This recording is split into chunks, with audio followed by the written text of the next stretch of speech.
Shabbat Shalom for sunset February the 13th through sunset February the 14th, 2026, because true rest and true peace is found in the Christ.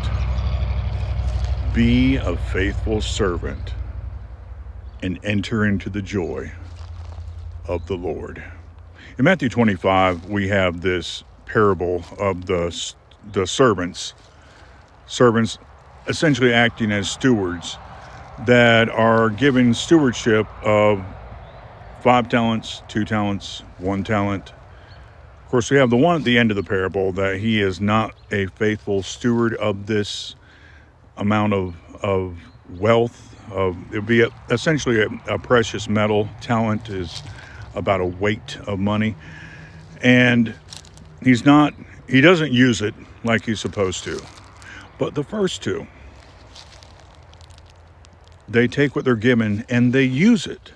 Now they're entrusted with different amounts, 5, 2, but still they're both faithful with what they're given. And what are they told? Well done, good and faithful servant. You were faithful over a few things. I will make you ruler over many things.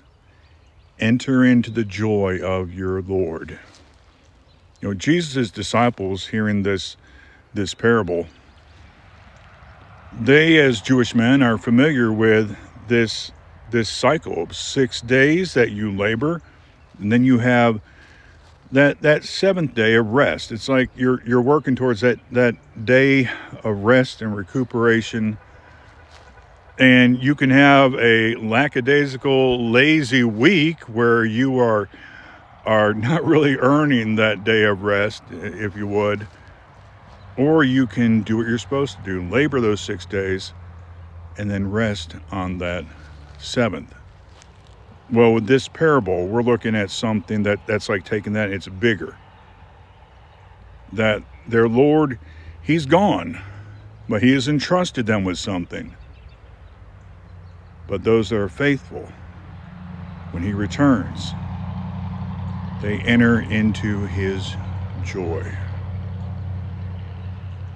As you go through a week, you take that day off. Maybe you're taking tomorrow off. A lot of people like to take Saturdays off. When I get time, I like to.